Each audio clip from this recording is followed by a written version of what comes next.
కాళేశ్వరంపై CAG నివేదికను ప్రభుత్వం అసెంబ్లీలో ప్రవేశపెట్టింది. కాళేశ్వరం నిర్వహణలో జరిగిన పనుల అవకతవకలను కాగ్ ఎత్తి చూపింది. ప్రాజెక్ట్ అనుకున్న లక్ష్యాన్ని చేరుకోకపోగా పెనుభారాన్ని ఖజానాపై మోపిందని కాగ్ ఆరోపించింది.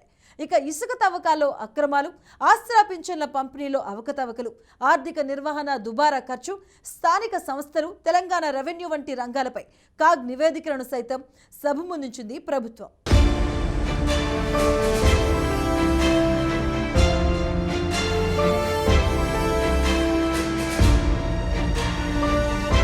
అధికారంలోకి వచ్చిన తర్వాత కాగ్ నివేదికను అసెంబ్లీలో ప్రవేశపెట్టింది ప్రభుత్వం. గతంలో బడ్జెట్ సమావేశాల చివరి రోజు కాగ్ నివేదికలు సభలో పెట్టేవారు. దీంతో కాగ్ నివేదికపై పెద్దగా చర్చ జరగకపోయేది.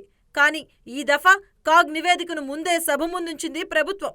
కాళేశ్వరం లోపాలతో పాటు ఇతర 6 రంగాలపై కాగ్ నివేదికలు అసెంబ్లీలో ప్రవేశపెట్టింది కాంగ్రెస్ సర్కార్. అన్ని రంగాల్లో నిర్వహణ గత ప్రభుత్వం సరిగా చేయలేదన్నది కాగ్ నివేదికల్లో స్పష్టమవుతుంది.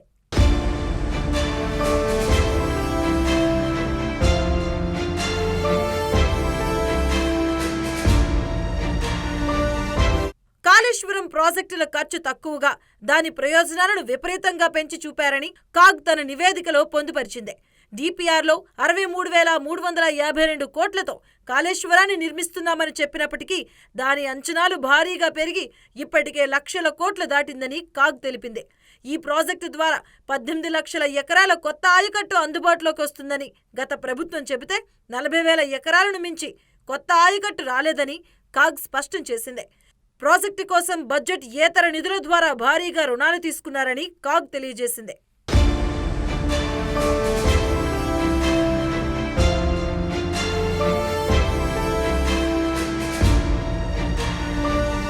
ఇక కాళేశ్వరం ఎత్తిపోతల కోసం విద్యుత్ వినియోగాల ఖర్చులు తడిసి మోపడవుతున్నాయని కాగ్ ఆందోళన వ్యక్తం చేసింది.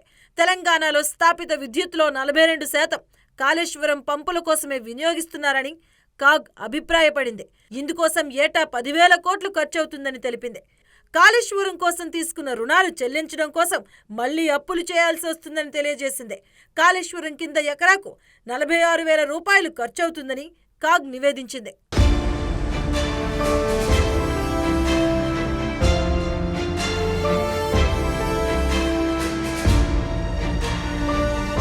ఇసుక తవ్వకాలు జరుగుతున్న తీరును కాగ్ తప్పుబట్టింది. నిబంధనలకు విరుద్ధంగా ఇసుక వెలికితీత కాంట్రాక్టుల చేతులు మారుతున్నాయని కాగ్ ఎత్తి చూపింది. గిరిజన ప్రాంతాల్లో ఇతరుల పెత్తనమే నడుస్తుందని ఆందోళన వ్యక్తం చేసింది. అనుమతులకు మించి ఇసుక తవ్వకాలు, రవాణా జరుగుతుందని తెలిపింది.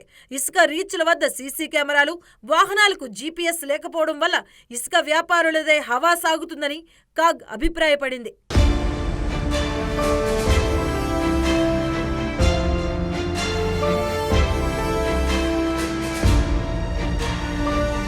ఇక ఆసరా పెన్షన్ల పంపిణీలో అక్రమాలు వెలుగులోకి తెచ్చింది కాగ్.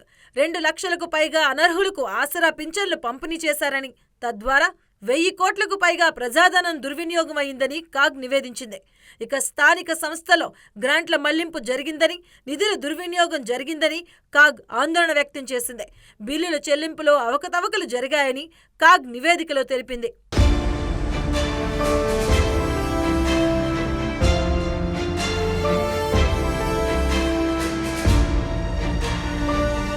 ఆర్థిక నిర్వహణ, రెవెన్యూ వసూళ్ల విధానాన్ని కాగ్ తప్పుబట్టింది.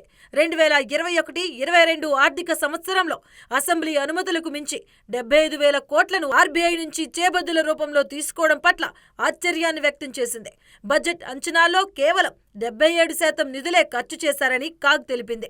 వడ్డీ చెల్లింపు బాధ్యతలను గత ప్రభుత్వం నెరవేర్చలేకపోయిందని కాగ్ ఆందోళన వ్యక్తం చేసింది. గొర్రెల పంపిణీ పథకంలో నకిలీ బిల్లులు, గొర్రెల నకిలీ రవాణా అంశాన్ని కాగ్ ఎత్తి చూపించింది. రైతు బీమా విషయంలోనూ పలు అక్రమాలు చోటు చేసుకున్నాయని కాగ్ నివేదించింది.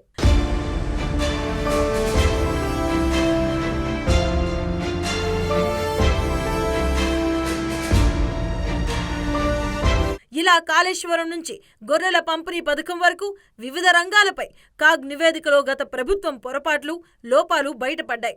దీంతో అసెంబ్లీ లోపల వెలుపల బీఆర్ఎస్ మరింత ఇరుకున పడుతుంది అన్న అభిప్రాయం వ్యక్తమవుతుంది. దీన్ని బీఆర్ఎస్ ఎలా అధిగమిస్తుంది అన్నది ఆసక్తిగా మారింది.